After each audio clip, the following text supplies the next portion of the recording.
Seja bem-vindo ao Encontro com a Palavra.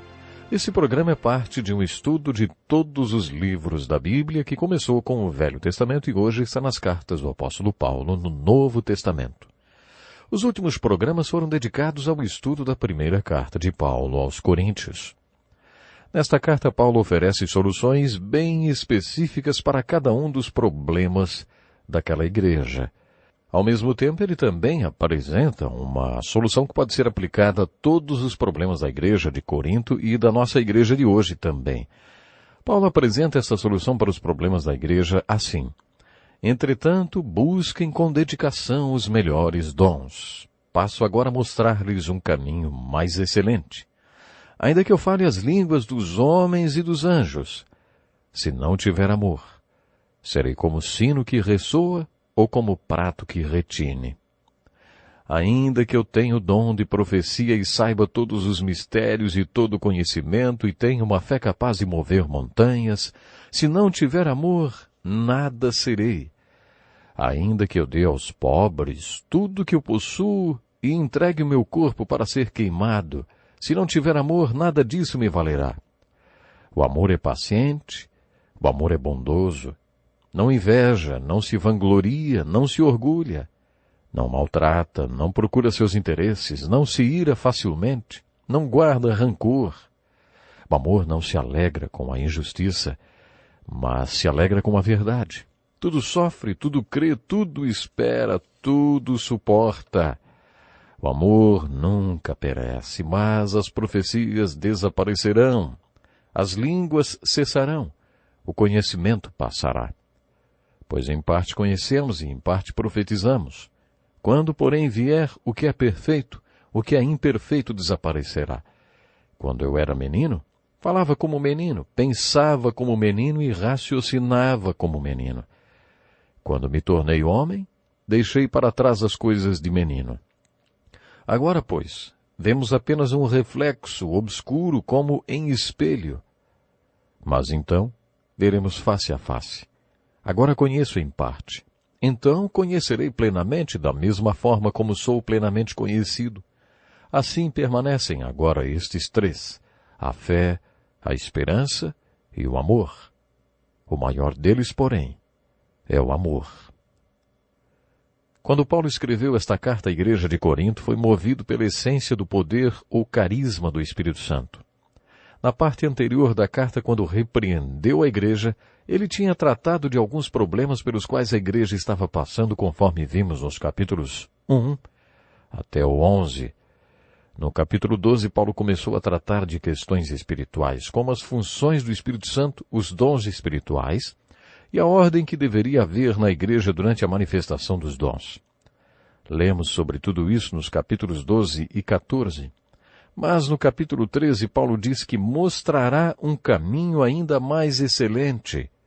Ele quis dizer que mostraria aos coríntios uma maneira ainda melhor de tratar de todos aqueles problemas da igreja e também de lidar com as manifestações do Espírito Santo, dons e ministérios.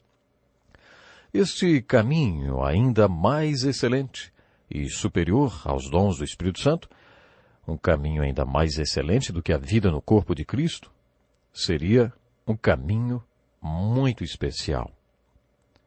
Um caminho que deveria, inclusive, prevalecer na igreja. Paulo estava se preparando para falar sobre o amor ágape. No final do capítulo 13, ele afirmou que o amor é o que há de mais importante no mundo. Veremos que Paulo classifica esse amor como incomparável. Simplesmente não dá para compará-lo com nada deste mundo. É importante notar que Paulo ainda estava falando dos dons espirituais. Na verdade, o assunto principal do capítulo 13 não é o amor, e sim os dons espirituais. Paulo usa o conceito do amor para falar dos dons espirituais. Por isso podemos aprender mais sobre os dons estudando o capítulo do amor. Paulo comparou os dons espirituais dizendo que o amor é um caminho ainda mais excelente e incomparável. A principal razão por que o amor é incomparável é porque Deus é amor. Isso não quer dizer que tudo que se diz de amor é Deus, nem tudo que se diz Espírito refere-se ao Espírito Santo. Mas, assim como existe um Espírito que é o Espírito Santo, existe uma característica do amor de Deus.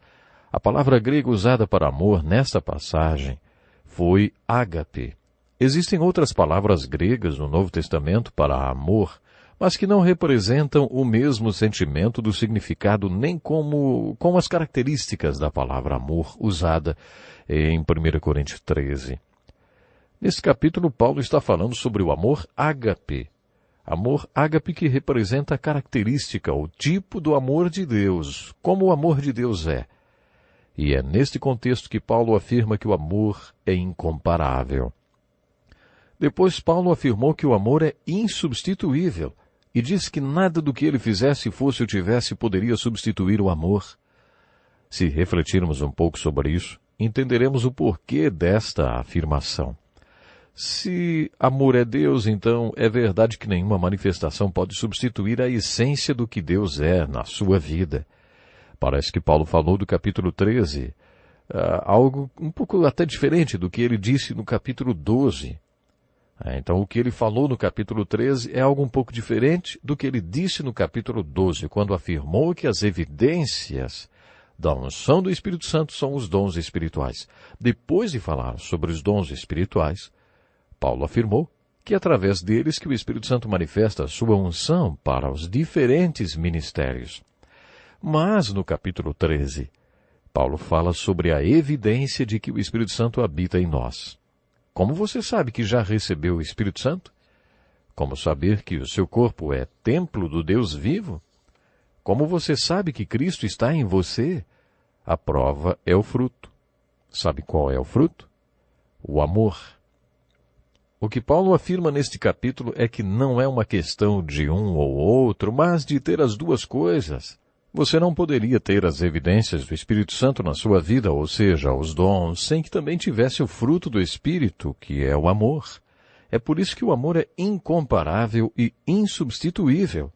Nos versículos 4 a 7, o conceito de Paulo sobre o amor se revela numa série de virtudes. Você pode dizer que a primeira parte do capítulo é uma comparação do amor, mas, na verdade, a parte principal do capítulo está nos versículos de 4 a 7, que apresenta um conjunto característico dele. Não dá para definir o amor. O melhor que podemos fazer é dizer como o amor se comporta. A evidência de que temos o amor ágape em nossas vidas é revelada através de um conjunto de virtudes. Podemos entender o que é o amor através desse conjunto de virtudes. Preste atenção nesta passagem parafraseada. Esse amor do qual estou falando demora a perder a paciência. Ele não é possessivo.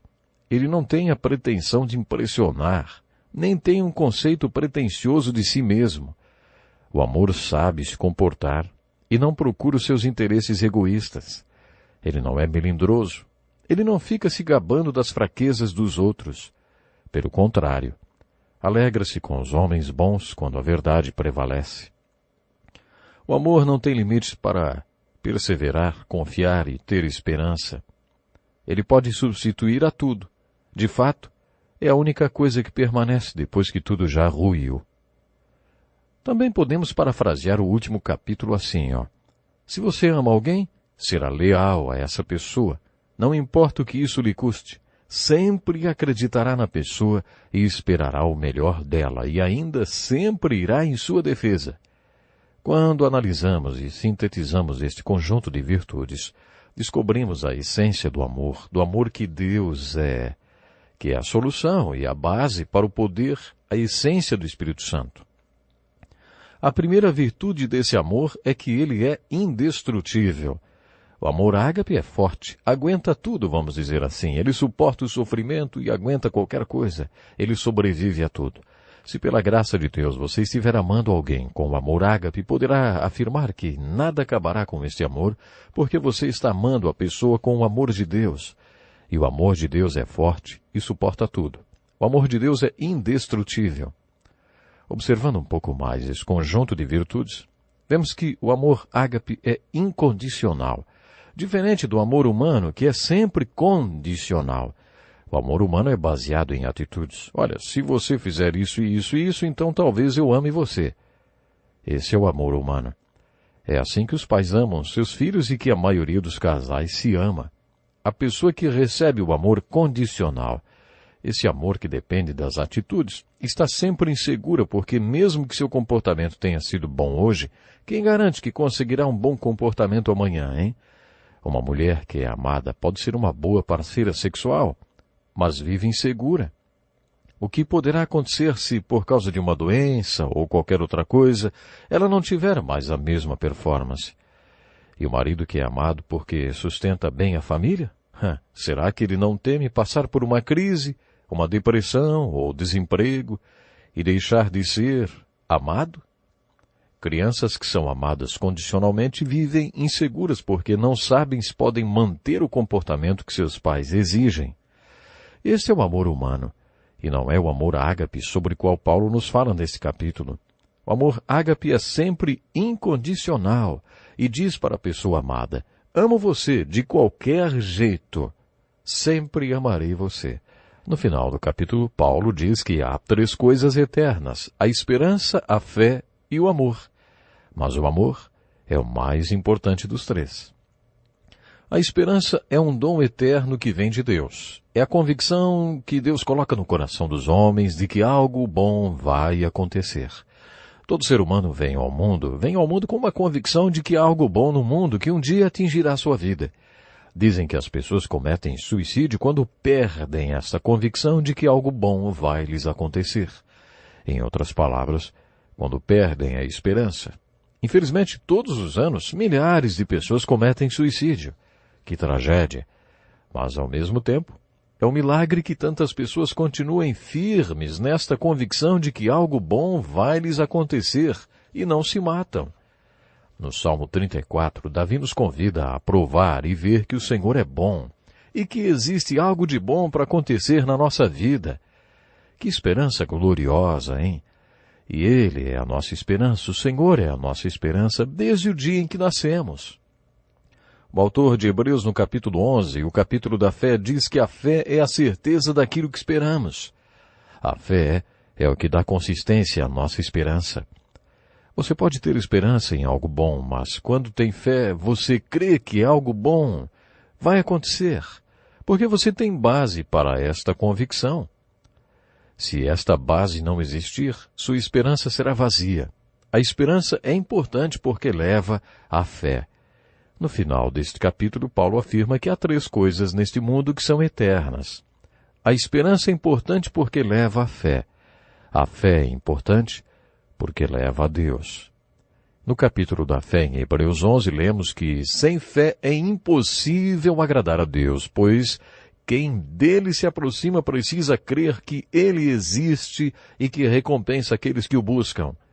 Resumindo, a fé é importante porque sem ela não podemos nos aproximar de Deus nem agradá-lo. Mas Paulo diz que o amor é ainda maior do que a fé e a esperança. É verdade, o amor não leva a Deus, porque quando você experimenta o amor, experimenta o próprio Deus. O amor é o que Deus é. O amor é a essência do que Deus é. Deus é amor. Esse tipo de amor é Deus. Por isso, o amor é maior do que tudo neste mundo, porque Deus é maior e superior a que tudo que existe no mundo. Deus é amor, por isso não há nada maior do que o amor. Paulo finalizou o capítulo 12 e iniciou o 13 dizendo: passo agora a mostrar-lhes um caminho ainda mais excelente. Não é de se espantar que ele tenha terminado o capítulo 13 e iniciado o capítulo 14 dizendo: sigam o caminho do amor e busquem com dedicação os dons espirituais. Desejem os dons, mas sigam o amor. Busquem o amor. O amor é o que existe de maior e mais importante do mundo, porque o amor é Deus. Estamos encerrando o estudo de 1 Coríntios, mas eu ainda gostaria de mencionar alguns pontos a respeito do capítulo 15. Este capítulo, que possui 58 versículos, é um dos mais importantes da Bíblia a respeito da ressurreição. Esse assunto é importante porque faz parte de um dos assuntos que Paulo quis mencionar na parte de edificação da sua carta. Ele inclui essa seção principalmente porque os filósofos gregos, os coríntios, duvidavam da ressurreição e de outros fenômenos sobrenaturais. Paulo trata de mais um problema de ordem teológica. E inicia sua abordagem da mesma maneira que fez no capítulo 2, relembrando o evangelho que ele pregou quando estava em Corinto. Ele disse aos coríntios: Irmãos, quero lembrar-lhes o evangelho que lhes preguei, o qual vocês receberam e no qual estão firmes. Por meio desse evangelho, vocês são salvos, desde que se apeguem firmemente à palavra que lhes preguei. Caso contrário, vocês têm crido em vão. Pois o que primeiramente lhes transmiti foi o que recebi, que Cristo morreu pelos nossos pecados segundo as Escrituras, foi sepultado e ressuscitou no terceiro dia segundo as Escrituras. A primeira coisa que Paulo deixa bem clara é que a ressurreição é parte do evangelho que ele tinha pregado em Corinto. Parece que alguns coríntios tinham se esquecido disso. Você sabe qual é o evangelho de Jesus Cristo? Jesus nos mandou, ele nos mandou ir por todo o mundo e pregar o evangelho. Muita gente não faz isso porque não sabe o que é o evangelho. De acordo com Paulo, o evangelho é constituído de 2 fatos. De acordo com as Escrituras, Jesus Cristo morreu pelos nossos pecados e ressuscitou dos mortos. O primeiro fato, a morte de Jesus, nos traz perdão. E o segundo fato, a ressurreição de Jesus, nos traz comunhão com o Cristo ressurreto. Paulo continuou: Ora, se está sendo pregado que Cristo ressuscitou dentre os mortos, como alguns de vocês estão dizendo que não existe ressurreição dos mortos? Primeiro Paulo diz aos coríntios que a ressurreição era parte do evangelho que ele tinha pregado. Depois diz que a ressurreição de Cristo poderia ser provada em qualquer tribunal do mundo, porque Cristo foi sepultado e ressuscitou no terceiro dia segundo as Escrituras. Depois disso apareceu a Pedro e depois aos 12. Depois disso apareceu a mais de 500 irmãos de uma só vez. Paulo poderia ter levado muitas destas testemunhas a um tribunal para testificar que Jesus tinha realmente ressuscitado. Não acreditar na ressurreição de Jesus não era o único problema dos coríntios.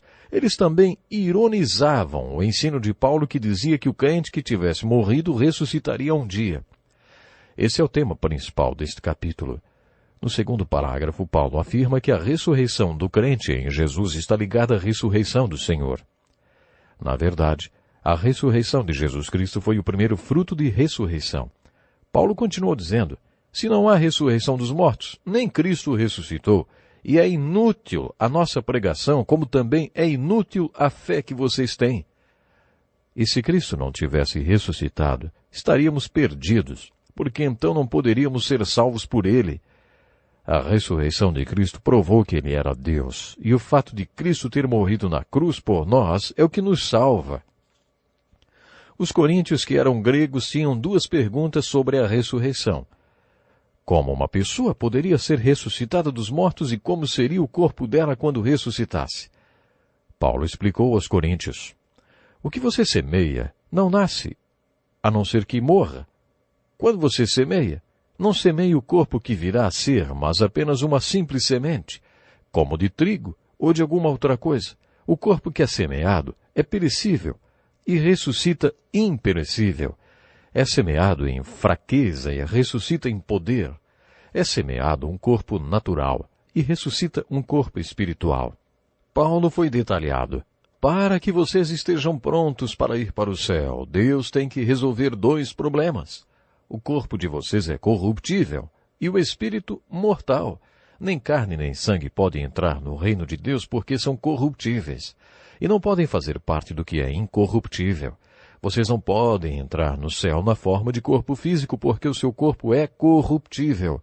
Por isso, Deus tem que fazer um milagre em vocês para que seus corpos se tornem corpos incorruptíveis, para que passem de espíritos mortais para espíritos imortais. É isso que Deus faz através do milagre da ressurreição.